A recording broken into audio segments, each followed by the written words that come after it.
what we learned today, I think, to be fair, is surprising that Elijah Saunders, who put together a very successful and productive sophomore season, is in the portal. You could absolutely argue it's more surprising than Lamont Butler, who spent 4 years here, and or Micah Parrish, who spent 2 years here but has a degree now and is moving on for a 5th season.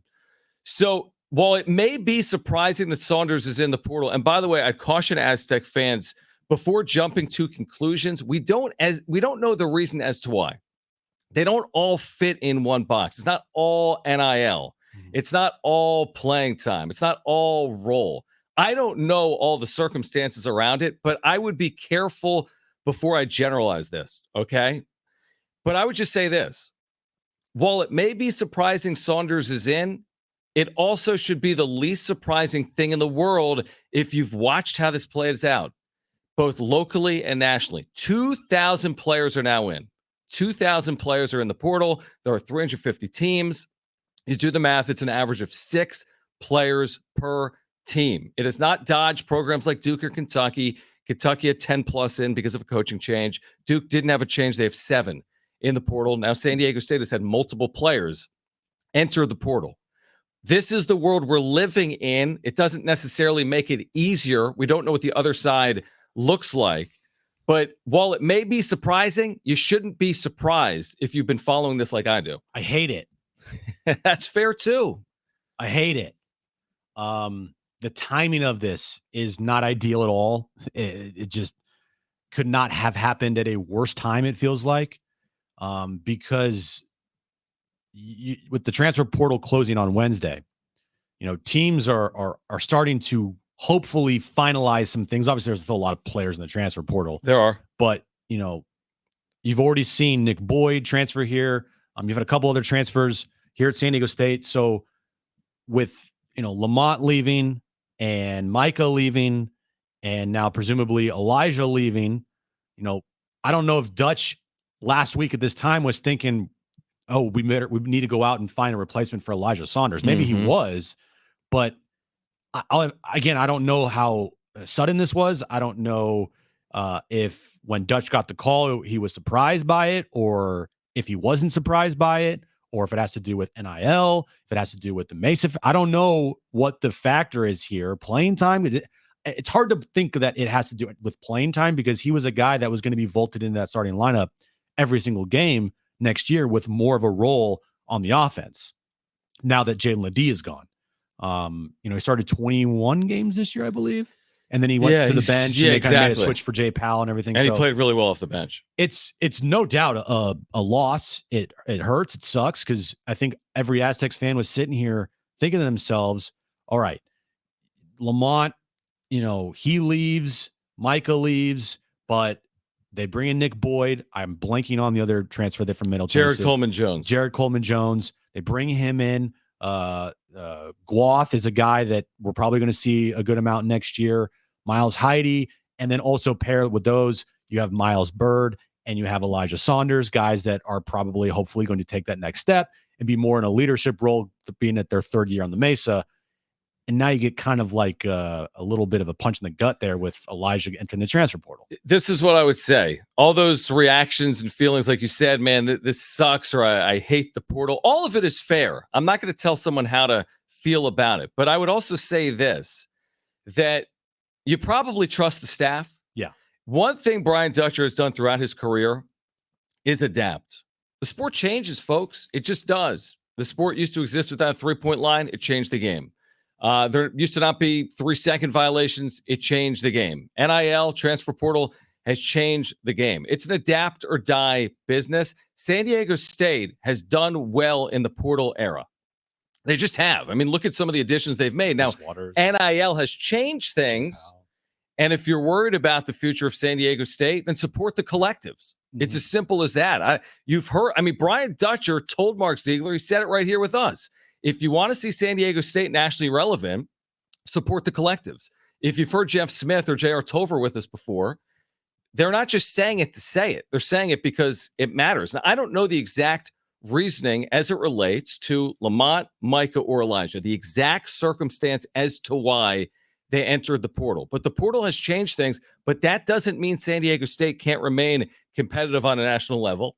And again, to your point about like a Jaden Ledee in the last 5 years, a Malachi Flynn in the last 5 years, Reese Waters, Nick Boyd is a damn good player who hit 4 threes in a Final Four, spent 3 years at FAU, was in the NCAA tournament 2 times, and they've added him this offseason. So I understand frustration. I understand questions, but before you jump to these conclusions, like this rush to you think you know it all, I think you have to be a little bit cautious. Plus, now Brian Dutcher has 2 scholarships to work with. What does he do with Butler Scholarship? What does he do with Elijah Saunders Scholarship? That'll tell more of the story in the days and weeks ahead. It's like what we said at the beginning of the year when I was, constantly on the Padres. They don't have a left fielder. They don't have a left fielder. Right. And your response was, they're going to have a left fielder. Right. Like, and that's been like their bright spot. It has. He's been the best offensive player on the team. Jerkson freaking Profar. Mm-hmm. But the same thing is true for the Aztecs. They're going to have a replacement there, whether it be within house or it's through the portal now with an extra scholarship. If Elijah Saunders does leave San Diego State, more often than not, when a player enters the portal at San Diego State, they're more likely gone than staying. So I think all Aztecs fans can come to that realization is like probably going to lose Elijah here. But Dutch hasn't gotten to where he has got to without being good at what he does. And so now we see, all right, who's he going to go out and get? Who are the guys that are going to be the players that they replace Lamont and Elijah with? Or, I don't know. I think sitting here today, while it does suck, because you were like, man, we were all wanting to see that growth from Elijah taking that next step, hopefully. Probably not going to be able to see it. And now we have to wait and see who that next player is going to be to replace Elijah here at San Diego State. What do I say? I say a lot of things. Heavy's the head that wears the crown. Things, yeah. There are multiple ways to skin a cat, whatever that means. This is what I would say about building a college basketball roster. Traditionally, under Steve Fisher and Brian Dutcher, you've had 3rd, 4th, and 5th year players in your program. That clearly is going to change because of the factors at play in the college basketball landscape. But make no mistake, you can rebuild and reload all in one offseason. Look at what Utah State did this past year. They had like 12 new scholarship players. They didn't bring back a point from the season before. They won the regular season title in the Mountain West, and they were an 8th seed in the NCAA tournament, and they should have been higher than that. They're not the only example of a team that had a wholesale change. By the way, this is not that. Look at Kentucky, wholesale change under Mark Pope. Look at Arkansas, wholesale change under Coach Cal. Look at Duke, at least 7 players are in the portal. They'll look completely different next year. San Diego State's going to look different. Make no mistake. Their starters are gone, and we'll see what happens between now and Wednesday. That obviously is an open question. But if you return what you hope to return, you have 4 or 5 pieces that you're counting on, plus you're adding in the transfers in Jared Coleman-Jones, Nick Boyd. Like, this isn't like a bare cupboard. It just isn't. It may feel like that when you see some of the players leaving via the portal, but what you're failing to see is some of the players coming in as well. Also, these open scholarships, what it's going to mean on the other side. Yeah, you hope that Reese Waters, I'm just going to say he's going to return next year, takes that next step. He's a guy that can give you 20 points every single night. He just needs to improve on defense. And then Nick Boyd is a point guard that I'm very excited to watch and see what he can do. Guath is another guy that's kind of like the unknown, but he's the exciting unknown. Yeah.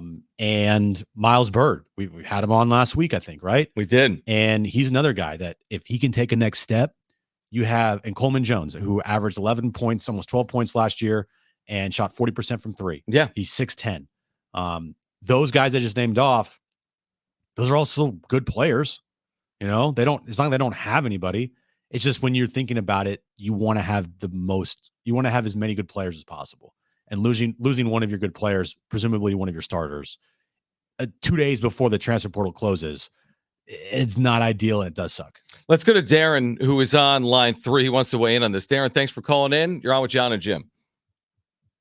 Hey, Darren, what's going on, man? Hey, Hey guys, how's it going? Hey, I'm so glad you guys are covering this. I was once I saw the news, I was looking forward to the show starting. Absolutely. I knew you'd talk me off my ledge, John, and I do appreciate it because you always do a good job at it. But I will say this, and this is, I think, just speaking hopefully for a lot of Aztec fans. And again, I love that you guys are always trying to push the Mesa Foundation, for even smaller donations, just by average people like us.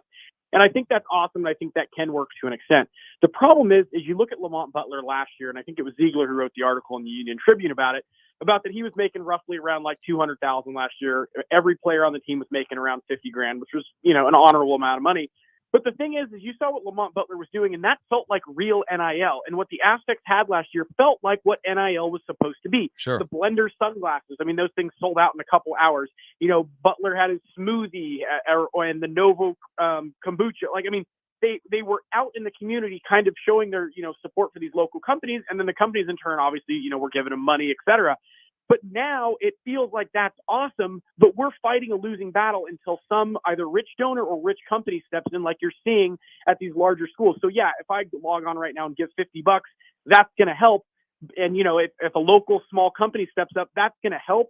But until someone really opens up their war chest and says, here's a couple $1 million, Dutcher, go build me a Final Four team, we could do that, but it isn't happening. And until then, I feel like every year we're going to see this, and it doesn't mean we can't rebuild. Like you mentioned, we have dudes coming back next year who can play and we can be good, but I think we're going to see this all the time if, we don't get some type of big donor behind us.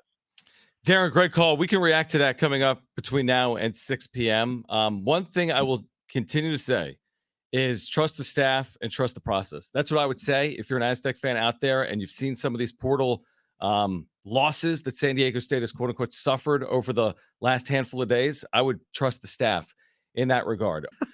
The other is Elijah Saunders in the transfer portal, which is a surprise to many. San Diego State men's basketball forward. Now, I have not seen, typically when guys enter the portal, Jim, these, college students are so much more active on social media than even Jim. And you're good on social. Seriously, you're very active on social, whether it's like work accounts or like personal accounts or your burner accounts. I don't have a burner account. Right. So you're very good. But what I haven't seen now, what's required is when a player goes in the portal, there's like official paperwork and then like there's a full database. So you go in, everyone knows, and you see a portal.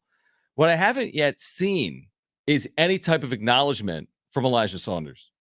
So I think we follow him on Instagram, either John and Jim or me. You follow everybody. I think I'm not very good on Instagram or social media, truthfully.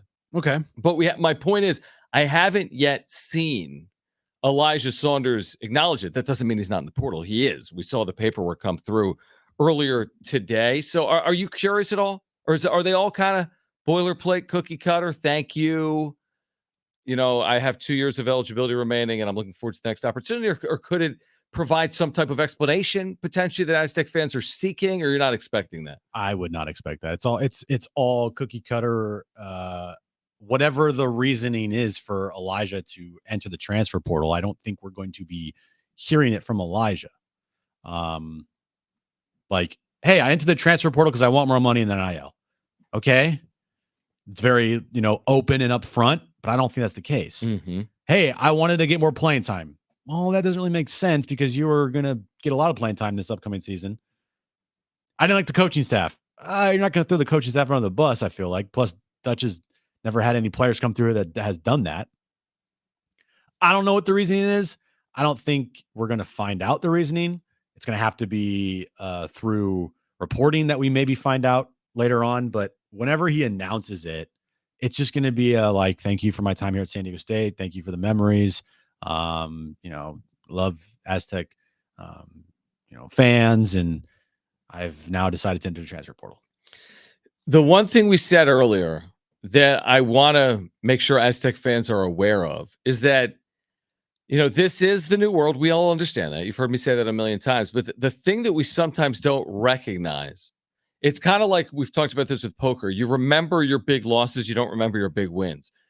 Everyone is hyper aware of what Lamont Butler has meant, or a Micah Parrish or Elijah Saunders. You're not as familiar when you have players enter via the portal. We don't know Jared Coleman-Jones because we've only seen him briefly, and he's now a new member of the team. We don't fully know Nick Boyd. Yeah, we saw him in a Final Four with FAU, but we don't intricately know him like we know Lamont Butler. So I guess my point is, with every cause, there's an effect. Yes, you're going to lose players, but they'll be replaced. Now, you could argue whether they're replaced with the similar type of player, if it's better for the program or worse for the program. But just because you lose doesn't mean like, oh, man, lost Elijah Saunders. Now we got to go backfill with a 17-year-old out of some high school. That's not how it works. I mean, the portal is completely open. They've had a ton of success in it. My point is this. There's no reason to think Brian Dutcher and his staff can't find the right player, regardless of whom they lose in the portal. And the thing with this staff is they move on quickly because that's what you have to do in the climate of college athletics nowadays. You can't dwell on somebody entering the transfer portal. You have to move on fairly quickly, because if you sit there and you dwell about it and you are, woe is me, what are we going to do now that we have this, spot in our rotation it's a hole? And no. I'm sure the second that Dutch and this program gets the word, or if they've already gotten it, they immediately said, all right, where do we go next? And they started making calls, and they started talking to each other about what the move's going to be. And I'm sure they already have a plan to try to go and execute it. And they don't get that player that they're going to replace Elijah Saunders with. Guess what? They'll get another player. It's just it's unfortunate because, you saw Elijah here for the last couple of years, and you're thinking to yourself, all right, cool. Next step, he's going to take it. Hopefully we can see the fruits of the labor here and let's go. But you're not, and you got to move on, and you got to get another player in here because that's how college athletics work now. Yeah, and to just put a bow on it, and every situation is unique. Kentucky's different than San Diego State. San Diego State's different than UC Irvine. UC Irvine's different than whomever. And Kentucky had a coaching change, right? Coach Cal went to Arkansas. Yeah. The entire roster at Kentucky is being replaced. All of the players. Everybody. Now, again, you could argue, they have significant NIL resources, and they're bringing in players of high, acclaim. Obviously, they have money to throw around, but that doesn't really guarantee anything. Eric Musselman at Arkansas had unbelievable NIL resources, brought in all this high-level talent, and I think they went 16-17 last year. My point is, there's no guarantee, even with the perfect additions via the portal or bringing back the right pieces.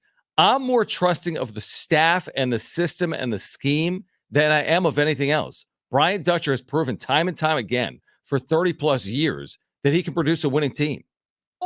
All players in the portal have different reasons. Let's be clear. There's 2,000 players, not all at San Diego State, in the portal. Some might be there for opportunities. Some might be there to further master degrees. Some might be there for NIL. Some might be there to go to there's a zillion reasons, to get closer to home because someone's battling something, their personal or family matters. Everyone's unique, just like Jim is in radio for a different reason than I'm in radio. We're all human beings. But in general, and this has nothing to do with Elijah Saunders. We haven't even heard from him, but we know he's in the portal. So this has nothing to do with Saunders, but everything to do with the era that we're in. The answers to the test have been provided. Brian Dutcher joined us in studio 2 weeks ago to kick off a campaign for the Mesa Foundation. Yeah. Discussing the importance of NIL. Jeff Smith, the president of the Mesa Foundation, has said on our very airwaves that it takes collectives to retain and add to rosters. You might not like it. I'm not telling you right now. I'm not telling you anything you don't know. And you may not like where it's heading, but there have been other eras of college or professional sports people didn't like. People didn't like when free agency was introduced, right? Post Curt Flood. People didn't like when they added in the three-point line. People didn't like when they changed the NBA All-Star game. I'm making that up. There's a lot of things people didn't like the universal DH. People didn't like whatever. But it's adapt or die. I don't know what to tell people about it, but the answers are in front of us. Why is Kentucky having success landing players in the portal? Surprise, they have money. So it's not the end-all be-all. San Diego State's never going to be Kentucky when it comes to NIL collectives. And I'm not saying Elijah Saunders has to do with NIL. I don't know. I haven't spoken with Saunders. Every example is unique, but it's a new world, and NIL matters. I don't think this texter understands college athletics. He texts in, sorry, but with season ticket prices going up 20%, I'm not rooting for completely new teams every other year. Hard to root for guys I've never seen before. Hard to believe that we will win. And Kentucky has had a new team for 20 straight years. Oh my gosh. And their players just happen to go to the NBA. Yeah, that's common for most schools to where you're going to lose guys. Most either schools, just every transferring school. or And am I going missing? pro. Am I missing something? Should we not get, of all teams in the city of San Diego, to give the benefit of the doubt to? Wouldn't it be San Diego State's basketball program? It would.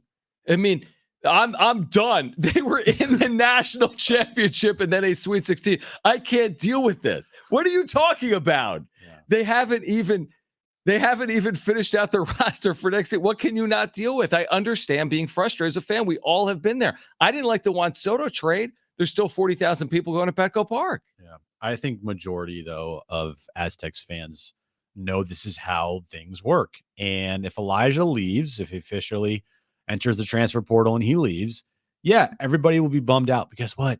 There's still going to be games played next year. They're still going to have, players out there wearing Aztec jerseys, right? Dutch is still going to be the head coach.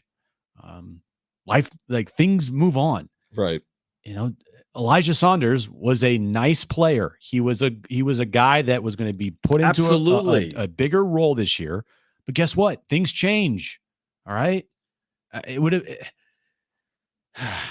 Real quick, Yeah. to further What do that, you you're got? right. And Elijah's we've interviewed him. He's Yeah. a wonderful person. Yeah. And I don't know the circumstances here. No. Is it personal? Is it NIL? Is it who the heck knows? Is our collective You point? almost cursed there. No, I'm allowed to say that other H word, right? No. Brent says yes. Yes. You're supposed to scare him, Brent. Yeah, You're supposed don't to tell him scare he him. can't say We have that. an 8-second. Because now he's thinking to himself, I He's can't got say a big heck. enough potty mouth as it is. I can't say What heck. could I Oh my not say that gosh. one time that I said? That you said like A-hole? multiple times. I don't understand why that's against the rules. You called me a straight up take it up with a-hole. the You were FCC. being one. So what am I supposed to lie to our listeners? Anyway, real quick here to like tie a bow on where we are is that Pete Thamel just tweeted this out within like minutes. The leaders of college sports are involved in quote unquote deep discussions to reach a legal settlement that would likely lay out the framework for sharing revenue with athletes. Good. Thank God.